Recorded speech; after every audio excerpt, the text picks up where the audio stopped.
존경하는 국민 여러분, 국민의 다양한 목소리를 엄중한 마음으로 들었습니다.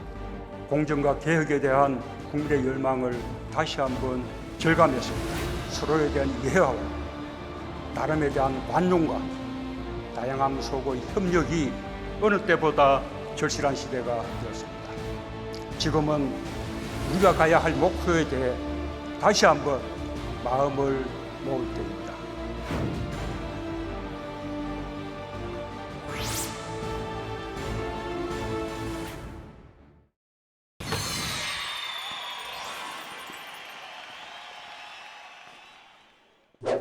지역 갈등 해결되고 나면 해결 다 되냐? 노사 갈등도 있죠. 이것도 생략하고 넘어갑시다.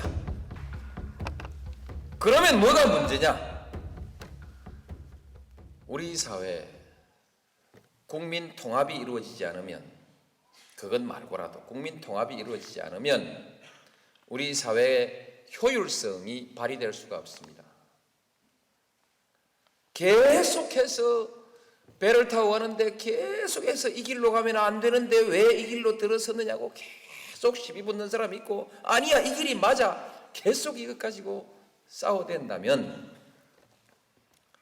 그 배는 제대로 갈 수가 없습니다. 국민 통합이 뭐냐? 정서적으로 당신하고 내하고 이렇게 차이가 나는 것이 좀 부당하고 억울하지만, 그래도 프로세스에 있어서 정당성 때문에 내가 시비를 걸 수가 없고, 좀 기분은 나쁘지만 당신하고 내하고 그래도 한 동네에서 같이 사는 것이 그렇게 죽을 맛은 아니다, 죽는 것보다는 낫다, 이런 수준의 정서적 공감대가 있고, 주먹다짐하지 않고 죽이고 또 무슨 공격하지 않고 타협으로 하나의 결론을, 공동의 결론을 만들어낼 수 있는 사회적 상태를 우리가 국민 통합이 이루어지고 있는 상태라고 말할 수 있습니다. 타협으로 공동의 목표에 관해서 공동의 합의를 이루어낼 수 있는 사회, 그것이 통합된 사회입니다. 통합된 사회로 가야 됩니다. 이 통합된 사회로 가야 하는데, 이 통합을 위해서 우리에게 아주 중요한 것은 균형된 사회라 해야 됩니다. 균형된 사회. 차이가 너무 많이 나면 여기에서 적대감이 생기고 지배관계가 생깁니다. 그렇죠?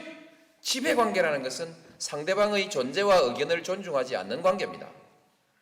한쪽은 일방적으로 명령하고 한쪽은 일방적으로 복종할 수밖에 없는 관계는 행복한 관계가 아닙니다. 지배관계. 배가 아픈 관계. 나도 열심히 했는데 왜 항상 제 친구한테 내가 명령만 받아야 되는가? 이 배 아픈 관계, 그죠? 불평등, 불균형, 여러 측면에 있어요. 불균형이라는 것이 국민 통합을 방해합니다. 갈등을 만들어냅니다. 그래서 균형된 사회. 똑같은 균형이 있을 수 있습니까? 수용할 수 있는 불균형은 뭔가? 그것은 과정에 있어야 정당성입니다. 정당한 절차, 그렇죠? 프로세스.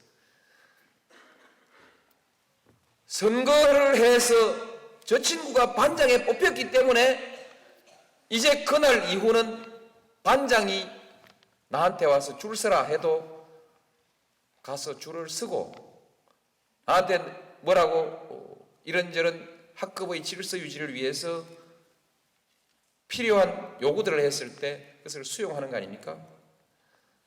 선거 없었으면 그거 수용 못하는 거죠? 절차. 이런 절차를 포함해서 공정한 사회, 절차의 정당성을 포함해서 모든 것이 정당한 근거를 가지고 있는 사회를 공정한 사회라고 얘기하죠. 가치의 시대 한 가지만 딱 제 얘기를 하고 마무리를 하겠습니다. 이 일을 해 나가는데 한 사회가 아까 말씀드린 대로 통합되어야 됩니다. 어떻게 통합되느냐? 너와 나의 이해관계가 일치하는 데서 통합되는 것이 제일 쉽습니다. 그러나 이해관계는 이제 아마 수백, 수천, 수만 가지로 서로 찢어져 있습니다. 이해관계를 전부 원칙 없이 조절할 방법이 없습니다. 한 시대에서 오늘의 이해관계, 내일의 이해관계, 이것도 또 다릅니다. 우리 국가가 어떤 국가가 되어야 될 것이냐. 누구는 따뜻한 사회라고 얘기합니다. 맞다고 생각합니다. 따뜻한 사회, 소위 연대의 가치가 존중되는 사회, 그런 사회가 좋겠지요. 국방, 전쟁이 일어날 위험이 없는 안전한 나라, 또 미래에도 지금과 같은 또는 지금보다 더 좋은 상태가 계속되기를 바라고, 개인적으로나 국가적으로나 불안이 없는, 미래에 대한 불안이 없는 사회죠. 마지막으로 떳떳하게 살 수 있는 나라입니다. 존경하는 국민 여러분, 보수적인 생각과 진보적인 생각이 실용적으로 조화를 이루어야 새로운 시대로 갈 수 있을 것입니다. 함께 잘 사는 나라, 민의의 전당 국회에서부터 실현되길 희망합니다.